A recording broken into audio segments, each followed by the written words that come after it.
Good afternoon सभी को।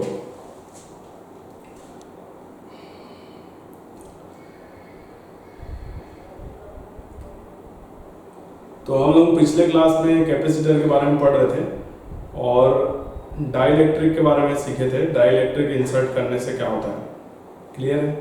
तो डाइलेक्ट्रिक जो है, डाइलेक्ट्रिक मटेरियल इंसर्ट करने से वो क्या करता है, पैरेलल प्लेट कैपेसिटर को एक स्टेबिलिटी प्रोवाइड करता है। ठीक है, स्टेबिलिटी प्रोवाइड करने के अलावा दोनों प्लेट्स को चिपकने से रोकता है, स्टिक होने से रोकता है। ठीक है, साथ ही साथ जो पैरेलल प्लेट कैपेसिटर है उसके कैपेसिटेंस को भी बढ़ाता है। ठीक है, तो ये डाइलेक्ट्रिक मटेरियल इंसर्ट करने का फायदा है। तो हमने देखा था कि जो इलेक्ट्रिक फील्ड है वो k टाइम्स डिक्रीज हो जाता है, पोटेंशियल k टाइम्स डिक्रीज हो जाता है, लेकिन जो कैपेसिटेंस है वो k टाइम्स इंक्रीज हो जाता है जब हम डाइलेक्ट्रिक मटेरियल इंसर्ट करते हैं। तो हमने देखा था क्या क्या सिचुएशन आया था, कल हमने देखा था। अब देखो एक इस टाइप का क्वेश्चन आ जाता है कभी कभी,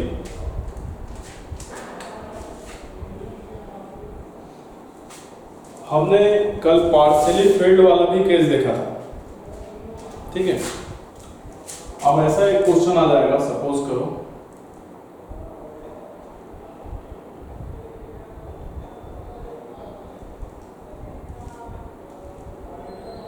ये A पॉइंट है, ये B पॉइंट है,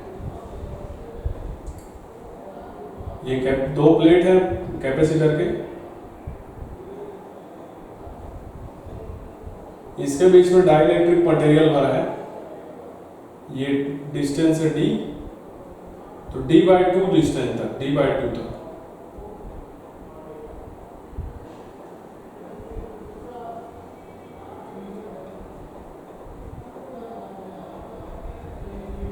यहां तक K1 कांस्टेंट वाला डाइलेक्ट्रिक भरा है और यहां तक K2 कांस्टेंट वाला डाइलेक्ट्रिक भरा है। ये K1 और ये K2, समझ गए? इधर वाला K1 है, उधर वाला K2 है। डाइलेक्ट्रिक कांस्टेंट यहां तक कितना है, K1, और इसके आगे कितना है, K2 है। तो हमें बताना है A और B के बीच में इक्विवेलेंट कैपेसिटेंस क्या होगा। चलिए बताइए।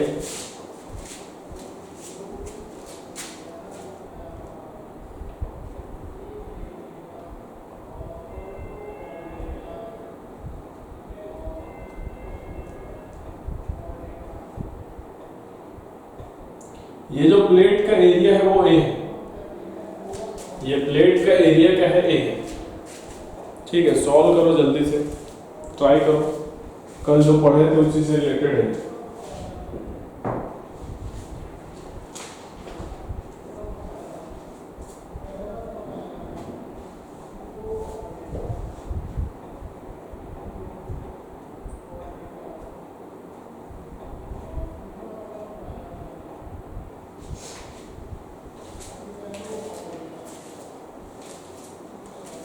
देखो यहां पर क्या है, इसको एक अलग कैपेसिटर मान लो, इसको एक अलग कैपेसिटर मान लो। अगर आप यहां पर देखोगे तो ये बीच में दो, ये वाला जो लाइन आ रहा है ना, ये वाला बीच में, ये दोनों के लिए सेम है, दोनों के लिए क्या है, सेम है। ठीक है,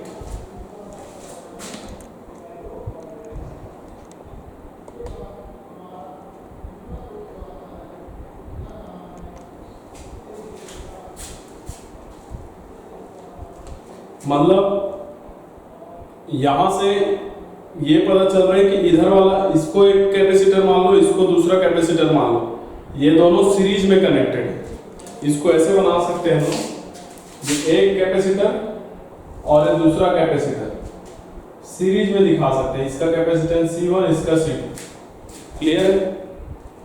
देखो ना, ये वाला कॉमन है दोनों के लिए, ये वाला तो ये तार से कनेक्टेड है, बीच वाला समझ लो। तो यहाँ पर कांस्टेंट K1 है डाइलेक्ट्रिक का, और यहाँ वाले के लिए K2 है। ठीक है, तो C1 बराबर क्या लिखोगे, C1 बराबर क्या लिखोगे, K epsilon not A, area A है, डिवाइड बाय ये डिस्टेंस कितना है, D/2 है, तो ये लिखोगे। ठीक है, चाहो तो इसको ऐसे लिख लो, 2 ऊपर चले जाएगा तो 2k epsilon not a by d, ये C1 लिख सकते हैं। C2 बराबर हम लोग क्या लिख सकते हैं, K1 है ये बेसिकली, यहाँ लिख सकते हैं K2 epsilon not a by, ये डिस्टेंस क्या है d बाई 2, तो 2 ऊपर चले जाएगा तो C2 बराबर लिखेंगे 2 K2 epsilon not a by d, ये C2 मिल जाएगा, ये C1 मिल गया और ये C2 मिल गया। दोनों कैसे कनेक्टेड है, सीरीज में कनेक्टेड है, ठीक है। तो सीरीज में कनेक्टेड है तो इनका C इक्विवेलेंट कैसे निकालेंगे, इसका C इक्विवेलेंट निकालना है ना, तो C इक्विवेलेंट कैसे निकालते हैं सीरीज के लिए, तो 1 बाई C इक्विवेलेंट बराबर क्या लिखते हैं, 1 by C1 plus 1 by C2 लिखते हैं। सीरीज कॉम्बिनेशन को ऐसे सॉल्व किया जाता है, 1 by C1 plus 1 by C2, clear है। तो सॉल्व कर लेते हैं इसको, 1 बाई C इक्विवेलेंट बराबर 1 बाई C1 की जगह ये आ जाएगा 2k1 epsilon not a by d plus 1 by C2 की जगह क्या आ जाएगा 2k2 epsilon not a by d, ठीक है। तो d ऊपर चला जाएगा, d ऊपर चला जाएगा, तो इसको क्या लिख सकते हैं हम लोग, d by 2k1 epsilon not a plus ये कितना हो जाएगा d by 2k2 epsilon not a, ये आ जाएगा। अब दोनों जगह से हम d by 2 epsilon not a common ले सकते हैं, तो ये क्या मिलेगा 1 by C equivalent is equal to d by 2 epsilon not a common आ जाएगा, यहाँ क्या बचेगा 1 बाई K1 प्लस वहां क्या बचेगा 1 बाई K2, ये बचेगा। अब इसको थोड़ा सॉल्व कर लेते हैं, है ना। एलसीएम ले लो यहाँ पर K1 और K2 का, तो क्या मिलेगा 1 by C equivalent is equal to d by 2 epsilon not a, और यहाँ एलसीएम आ जाएगा K1 इंटू K2 और ऊपर आ जाएगा K2 प्लस K1, ये आ जाएगा। तो C इक्विवेलेंट क्या आ जाएगा, इसको ऊपर की तरफ लिख लो, C इक्विवेलेंट हमें मिलेगा, ये उल्टा हो जाएगा है ना, 2 epsilon not a by d, और ये हो जाएगा K1 into K2 divide by K1 plus K2, ये आंसर हो जाएगा। नोट कर लीजिए जल्दी से, फिर एक और क्वेश्चन करेंगे।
थी।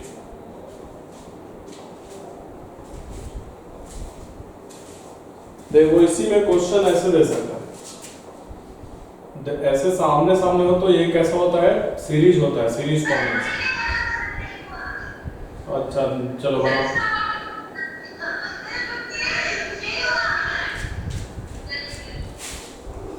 क्वेश्चन लिख लिए हो ना? थोड़ा स्पीड बढ़ाएंगे सभी लोग, नीट के पेपर में समय कम रहता है तो उसके हिसाब से आपको यहीं पर ही प्रैक्टिस करना है, स्पीड बढ़ा कर जल्दी जल्दी लिखने का आदत डालना है सभी।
जिनका हो गया वो ये क्वेश्चन बनाओ।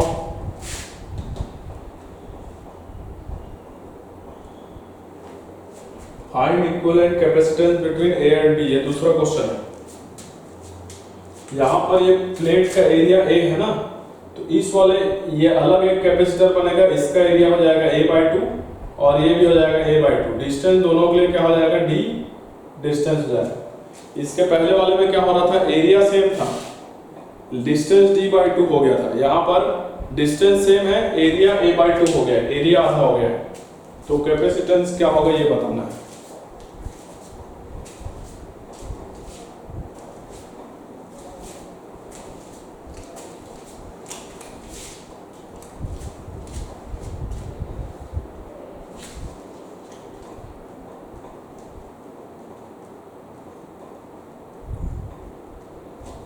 चलो इसको देखते हैं।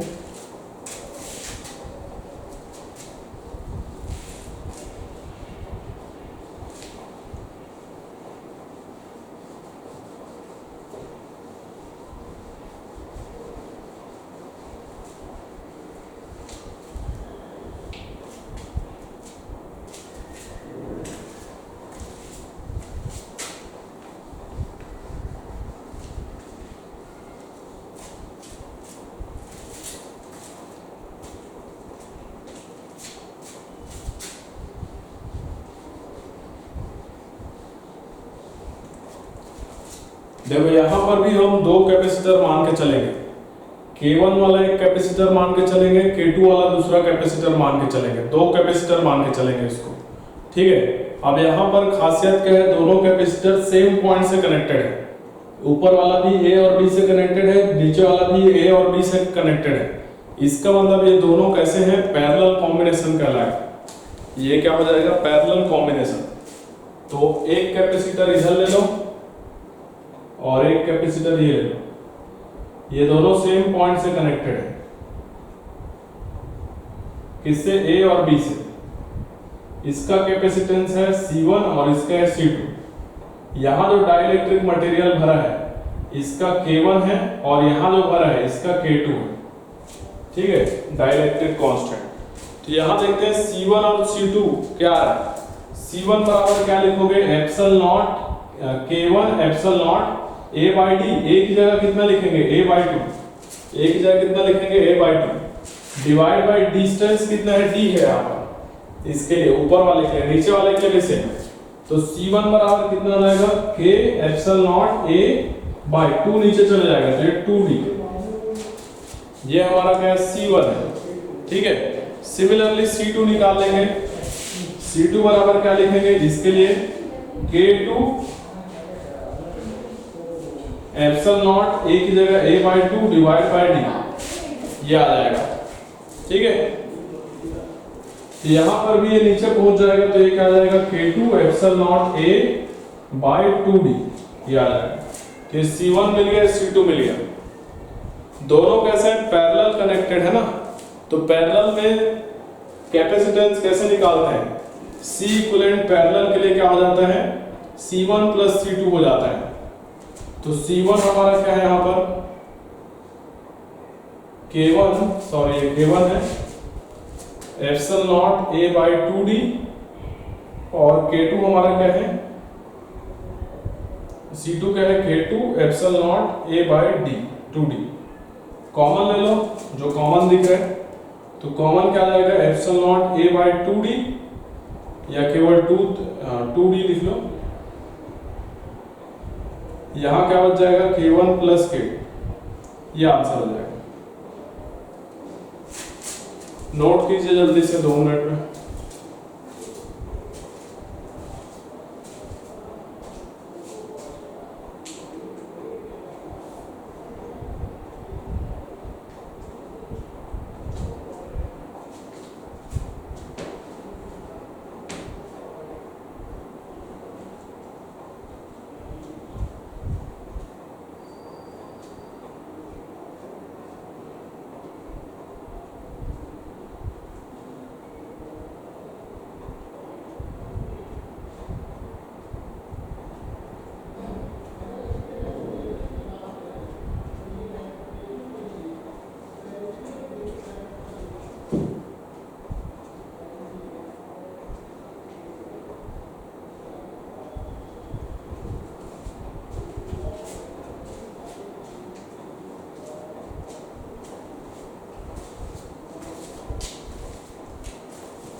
अगर किसी का लेक्चर छूट जाता है किसी दिन तो YouTube से भी देख सकते हो, YouTube में डाल रहा है वीडियोस।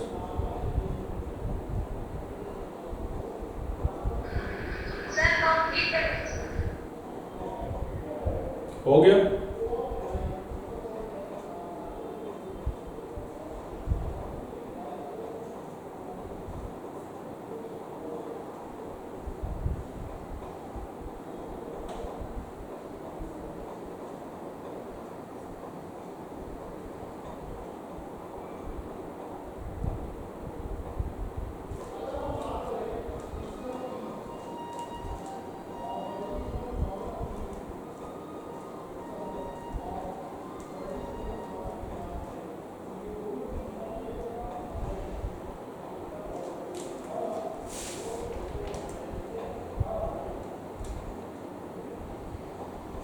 चलो जिनका बन गया वो अगला क्वेश्चन बनाना।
इधर वाला नोट कर लिए, अगला क्वेश्चन बनाएंगे।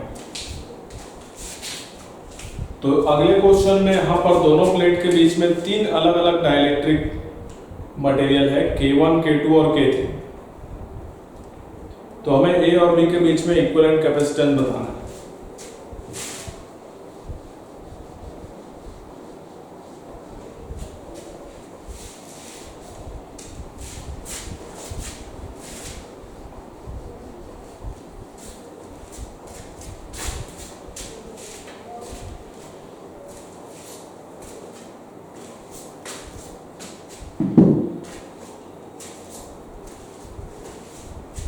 जल्दी सॉल्व कीजिए, ट्राई कीजिए जल्दी।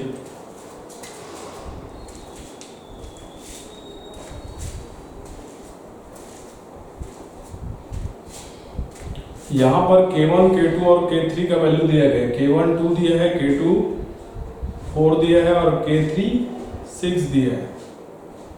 और एप्सिलॉन नॉट A/D की जगह C लिख सकते हो, C कैपेसिटेंस है ना। चलो ट्राई करो बेटा।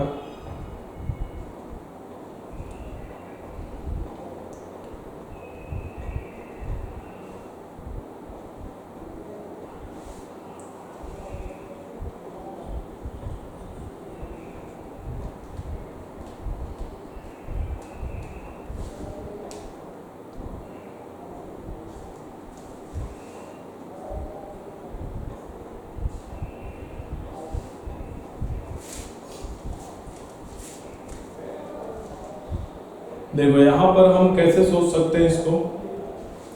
देखो इसको ऐसे सोच सकते हैं, ये दोनों कैसे कहलाएंगे, सेम पॉइंट के बीच कनेक्टेड है तो ये तो पैरेलल है ना, और ये इससे कनेक्टेड है।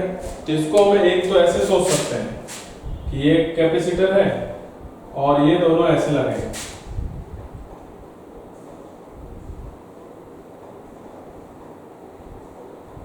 इन दोनों के साथ सीरीज में लगे, ये K3 वाला, ये K1 वाला, ये K2 वाला। कुछ लोग ऐसे सोच सकते हैं ना, ये पहला तरीका है सोचने का इसको, और बाकी तो सॉल्व कर लोगे सीरीज पैरेलल है ना। कुछ लोग ऐसे सोच सकते हैं, कुछ लोग कैसे सोच सकते हैं, इसको भी आधा कर दो ऊपर वाले को और इसको ऐसे जोड़ दो। ये दोनों कैसे दिख रहे हैं सीरीज में, तो इनको पहले जोड़ दो और फिर इन दोनों को जोड़ दो। तो ये भी K3 वाला है, K2 वाला है।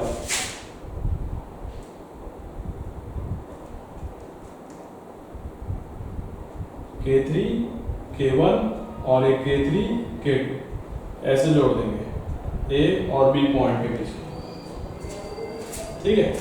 तो कुछ लोग तो ऊपर वाला तरीका सोचेंगे, कुछ लोग नीचे वाला तरीका सोचेंगे है ना। दोनों भी तरीके से आप सॉल्व करके निकालोगे तो आंसर डिफरेंट आएगा। आंसर क्या आएगा, डिफरेंट आएगा। यहाँ पर क्या है, दोनों पैरेलल है, फिर जो आएगा वो इसके साथ सीरीज में हो जाएगा। यहाँ पर क्या हो रहा है, ये दोनों सीरीज में ले रहे हो, ये दोनों सीरीज में ले रहे हो, फिर इनको सॉल्व करोगे तो पैरेलल में आएगा, पैरेलल में जोड़ोगे फिर है ना, तब फाइनली आंसर आएगा। इन दोनों में से कौन सा सही होगा, तो इन दोनों में से याद रखना, दोनों ही तरीके में आपका आंसर डिफरेंट आएगा। इसमें सॉल्व करोगे तो और इसमें सॉल्व करोगे तो है ना। तो इन दोनों में से सही वाला जो तरीका है सॉल्व करने का वो है सेकंड वाला है, ये सही है। इससे नहीं करना है, ऊपर वाले से। अगर ऊपर वाले से लाओगे तो आपका आंसर गलत आएगा और जो आएगा वही आपको ऑप्शन में दिया जाएगा। तो सेकंड वाले तरीके से करोगे तो गलत आंसर आएगा। क्लियर है, और गलत वाला आंसर ही ऑप्शन में दिया जाएगा। इसका भी ऑप्शन में रहेगा, उसका भी रहेगा, तो आप गलत वाला टिक कर दोगे। ठीक है, तो ऐसे क्यों नहीं करना है, तो यहाँ ध्यान देना। हो सकता है कि ये ऊपर वाला, ये वाला जो डाइलेक्ट्रिक है, इसके ऊपर वाला जो पार्ट है उसका पोलराइजेशन कुछ और हो और नीचे वाले का कुछ और हो। समझ आ रहा है, तो इसके साथ इसका अलग लिंक बनेगा, इसके साथ इसका अलग लिंक बनेगा। तो ये वाला सेकंड वाला जो तरीका है, इससे सॉल्व करना है सभी को, इस वाले से। ठीक है, ऐसा क्वेश्चन आया हुआ है एक बार। क्लियर है, तो ऐसे करके आप सॉल्व करोगे। अब बाकी आप C1, C2 और C3 लिख सकते हो, जैसा अभी तक लिख रहे थे। क्लियर है, तो C1 बराबर क्या लिखोगे यहाँ पर, ऐसा नहीं करना है, ठीक है। C1 इसके लिए है ना, तो C1 क्या लिखेंगे, K1 इसके लिए देख रहे हैं, K1 area, K1 epsilon not A की जगह A/2, A की जगह कितना है A/2 डिवाइड बाय, ये D की जगह कितना है D/2, तो D/2 A/2 D/2, तो कितना आ जाएगा ये, 2 से 2 कैंसिल हो जाएगा, तो ये कितना आ जाएगा K1 एप्सिलॉन नॉट A/D आ जाएगा, ये 2 और 2 कैंसिल हो जाएगा। K1 क्वेश्चन में बोला है 2 ले लो और एप्सिलॉन नॉट A/D की जगह C ले लो, तो C1 हमारा किसके बराबर आ जाएगा 2C के, किसके बराबर आ जाएगा 2C के। सिमिलरली C2 निकाल लो, C2 क्या लिखेंगे K2 इसके लिए है ना, इसके लिए, तो K2 एप्सिलॉन नॉट, इसका भी एरिया कितना है A/2 डिवाइड बाय, इसका भी डिस्टेंस कितना है D/2, तो ये कितना आ जाएगा, यहां पर भी ये 2 ऊपर नीचे कैंसिल हो जाएगा, तो क्या बचेगा K2 एप्सिलॉन नॉट A/D, तो K2 की जगह कितना आ जाएगा, K2 हमारा क्या है 4 और एप्सिलॉन नॉट A/D की जगह क्या लिख सकते हैं C, तो ये हमारा आ जाएगा 4C। सिमिलरली C3 निकाल लो, तो C3 की जगह क्या लिखोगे K3 एप्सिलॉन नॉट A/2, अच्छा इसका और इसका सेम होगा ना, K3 और इसका भी K3, तो इन दोनों का सेम होगा कैपेसिटेंस, ये ऊपर वाला पार्ट और नीचे वाला, तो K3 एप्सिलॉन नॉट A/2 और ये आ जाएगा D/2, तो यहाँ पर भी 2 से 2 कैंसिल, तो आ जाएगा K3 एप्सिलॉन नॉट A/D, तो K3 की जगह लिखेंगे 6 और इसकी जगह C, तो ये आ जाएगा 6C, ये आ जाएगा, क्लियर है, ठीक है। अब देखो हो क्या रहा है, K1 वाले का कितना आ गया 2C आ गया, कितना आ गया 2C, K3 वाले का कितना आ गया 6C, ये कितना आ गया K2 वाला 4C और ये वाला कितना आ गया 6C, तो ये दोनों कैसे दिख रहे हैं, सीरीज में दिख रहे हैं ना, और ये दोनों भी किस में दिख रहे हैं, सीरीज में, तो इनका इक्विवेलेंट निकालो पहले, यही पर बगल में निकाल दे रहा हूं मैं, C इक्विवेलेंट क्या आ जाएगा बताओ, C1 इंटू C2 मतलब 6C into 2C divide by 6C plus 2C, इसको सॉल्व करो, तो 6C into 2C divide by 8C हो जाएगा, एक C से एक C कैंसिल हो जाएगा, ये आ जाएगा 6C into 2C divide by 8C, एक C से एक C कैंसिल, 2 से डिवाइड करो 2 4 जा 3 2 जा, ये आ जाएगा 1.5C है ना, 3/2 आ जाएगा, तो 1.5C आ रहा है। नीचे वाला इसको सॉल्व करो, इसके लिए सॉल्व करो, तो C इक्विवेलेंट कितना आ जाएगा 6C into 4C divide by 6C plus 4C, तो ये आ जाएगा 6 4 जा 24C into C divide by ये कितना आ जाएगा 10C, तो एक C से एक C कैंसिल और ये आ जाएगा 2.4C, क्लियर है। तो इन दोनों की जगह डायग्राम हम कैसे बना सकते हैं, एक C इक्विवेलेंट मिल गया और नीचे एक C इक्विवेलेंट मिल गया, ये A पॉइंट और ये B पॉइंट, ऊपर वाला कितना है 1.5C और नीचे वाला कितना है 2.4C, ये दोनों कैसे पैरेलल है ना, तो इनका C इक्विवेलेंट क्या आ जाएगा, डायरेक्ट जोड़ देंगे 1.5C प्लस 2.4C, तो ये आ जाएगा 3.9C,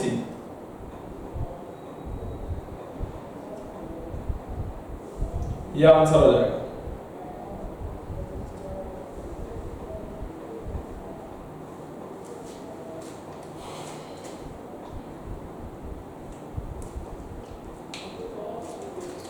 ये क्या था पैरेलल,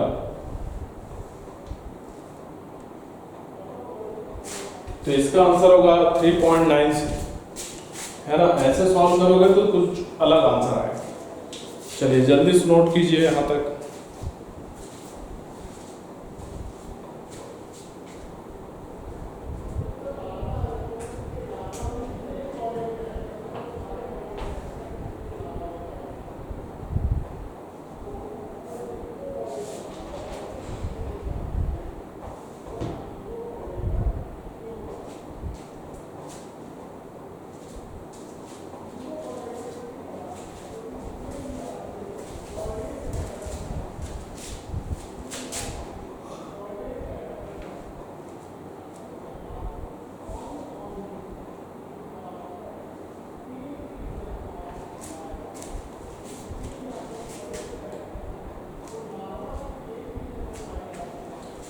जल्दी नोट करो बेटा।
हो गया?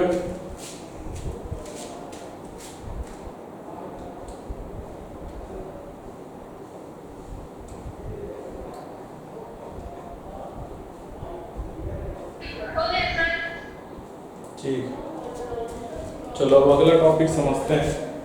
आप इस टाइप का और क्वेश्चन बनाना।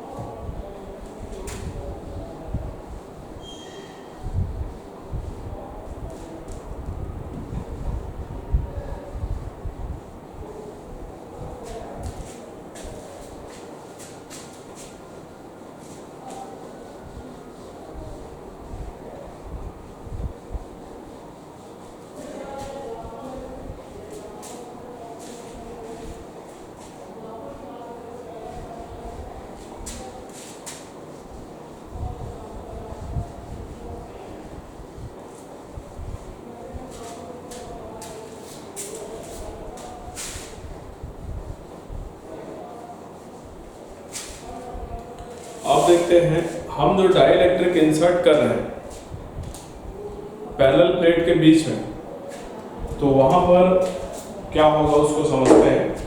पहला सिचुएशन देखते हैं, अगर डाइलेक्ट्रिक में इंसर्ट करने के टाइम बैटरी कनेक्टेड ना हो प्लेट से, मतलब पहला देख रहे हैं डाइलेक्ट्रिक, पहला टॉपिक डाइलेक्ट्रिक विथआउट बैटरी।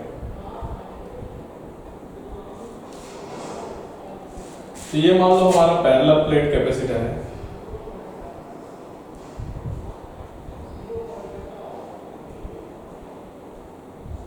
ये प्लस क्यू चार्ज है, इस पे माइनस क्यू चार्ज है, ठीक है। अब इसका डिस्टेंस d मान लो, सॉरी प्लेट का एरिया a मान लो और ये डिस्टेंस d मान लो।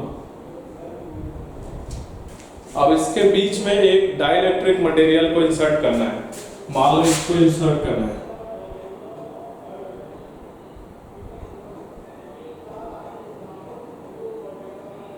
इसका डाइलेक्ट्रिक कांस्टेंट है K, इसको यहां पर इंसर्ट करवाना है इसके बीच में।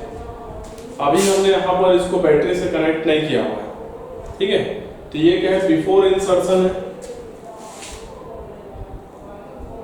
अभी हमने इसको इंसर्ट नहीं किया, बाहर है, तो बिफोर इंसर्टिंग है।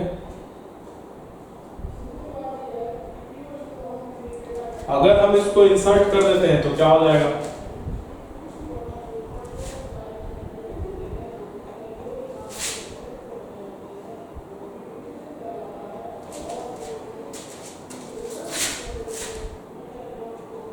ये कैपेसिटर इनके बीच में आ जाएगा ना, डाइलेक्ट्रिक इनके बीच में आ जाएगा ऐसे।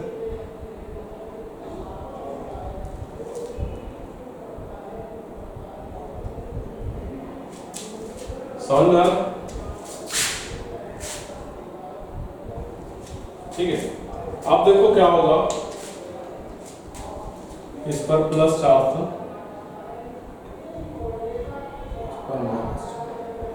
तो बिफोर इंसर्टिंग क्या है, बिफोर इंसर्टिंग अगर हम इलेक्ट्रिक फील्ड को ई नॉट मान लें, तो इलेक्ट्रिक फील्ड कितना है यहां पर,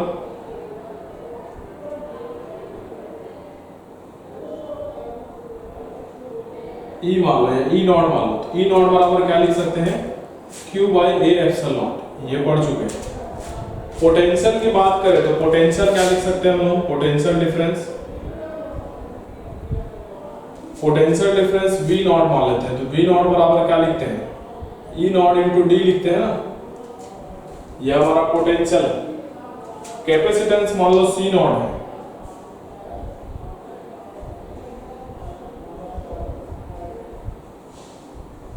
तो कैपेसिटेंस C नॉट बराबर क्या लिखोगे, epsilon not A by D, या यही लिखोगे ना, ये कैपेसिटेंस हो गया। अगर एनर्जी की बात करें,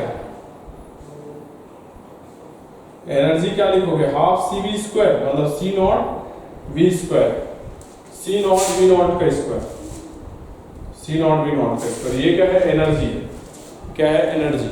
क्लियर है। जब हम यहां पर डाइलेक्ट्रिक इंसर्ट कर देते हैं तो क्या होगा, आफ्टर इंसर्टिंग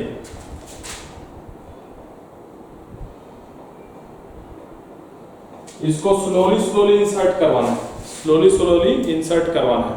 क्लियर है।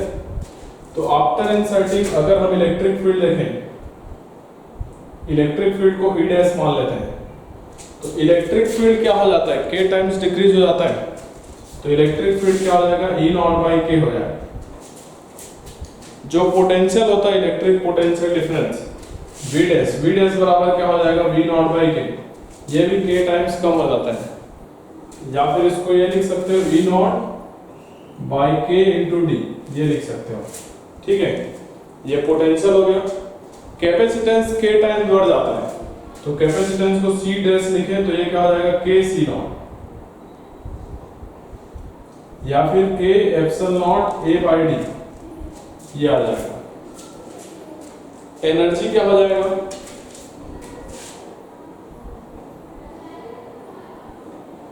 एनर्जी क्या हो जाएगा, इसको U डैश नाम देते हैं, इस वाले को U नाम दे देते हैं।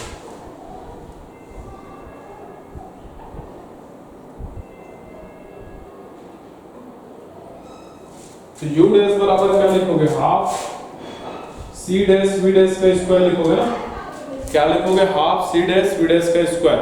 C डैश की जगह क्या लिखोगे, एनर्जी, यहाँ पर एनर्जी U डैश बराबर हाफ C डैश की जगह क्या लिखोगे, K C नॉट, क्या आ जाएगा, K C नॉट, है ना। और V डैश की जगह क्या लिखोगे, V नॉट बाई K का square, V not by K का स्क्वायर। तो ये कितना आ रहा है, देखो half K C not V not का स्क्वायर बाई K का स्क्वायर। तो एक K से एक K कैंसिल हो जाएगा, क्या बचेगा, half C not V not का स्क्वायर बाई K, ये बच जाएगा। अगर ध्यान से देखोगे तो half C not V not का स्क्वायर ये किसके बराबर है, U के बराबर है, पहले वाले के। तो ये कितना आ जाएगा, U बाई K, कितना आ जाएगा, U by K, U dash. तो यहाँ से क्या समझ में आ रहा है, एनर्जी भी डिक्रीज हो रहा है। कितना डिक्रीज हो रहा है, k टाइम्स। कितना कम हो रहा है, k टाइम्स। तो यहाँ पर चेंज इन एनर्जी अगर हम लोग देखें डेल्टा यू, तो डेल्टा यू बराबर क्या हो जाएगा, पहले कितना था u और अभी कितना हो गया u बाई k, तो u minus u by k करेंगे। क्लियर है। तो यहाँ पर देखो ये जो एनर्जी आ रहा है डेल्टा यू, ये एनर्जी का लॉस है। क्या है ये, लॉस है। समझ आ रहा है क्या है ये लॉस, इतना एनर्जी लॉस होगा। तो हमें क्या समझ में आ रहा है कि अगर डाइलेक्ट्रिक मटेरियल को विदाउट बैटरी इंसर्ट करते हैं तो एनर्जी का लॉस होता है। क्या होता है, एनर्जी का लॉस। क्लियर है। तो ये एनर्जी का लॉस क्यों होता है, क्योंकि इसको इंसर्ट कराते हैं, तो इंसर्ट कराते टाइम ये भी पोलराइज हो जाता है। ये तो पोलराइज हो जाता है, तो इस पे माइनस चार्ज डेवलप होगा, इधर इस पे प्लस चार्ज डेवलप होगा। तो ये अपने आप इसको खींचेगा अंदर की तरफ, तो खींचेगा तो इसके पास में स्पीड डेवलप हो जाएगा, एक्सीलरेशन आ जाएगा। तो ये डाइलेक्ट्रिक मटेरियल आगे निकल जाएगा। समझना है, जब आगे निकल जाएगा तो ये इसको पीछे खींचेगा, तो ये पीछे की तरफ आएगा, पीछे आगे निकल जाएगा। तो ये ऑसिलेशन करता है, ऐसे ऐसे चेक नहीं होता ऑसिलेशन केवल। तो ऑसिलेशन को रोकने के लिए हमें धीरे धीरे मशीनों के थ्रू इंसर्ट करवाना पड़ता है इसको। ठीक है, तो उस प्रोसेस में एनर्जी का लॉस होता है। नोट कीजिए, इतना एनर्जी का लॉस होगा।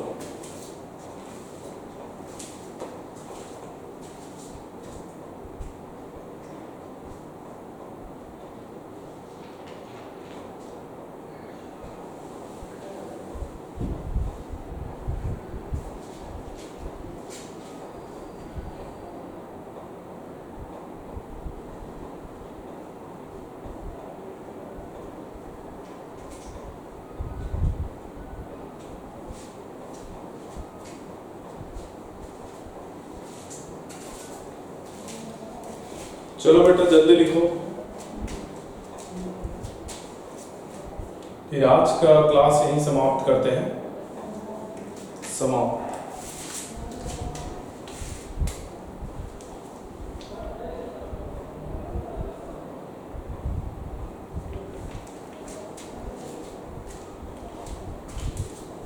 आप सभी को टेस्ट के लिए ऑल द बेस्ट। अच्छे से पढ़ के जाना, जितना पढ़े वहां तक आएगा।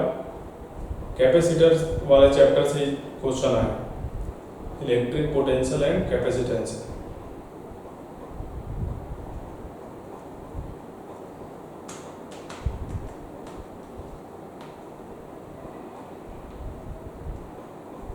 जिनको रिवाइज करना होगा वो YouTube वीडियो से रिवाइज कर सकता है। चैनल का नाम है NEET JEE online coaching Dantewada करके, आप सर्च करोगे आ जाएगा।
ओके, लिख लीजिए सभी लोग जल्दी से।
ठीक है, चलो बाय सभी।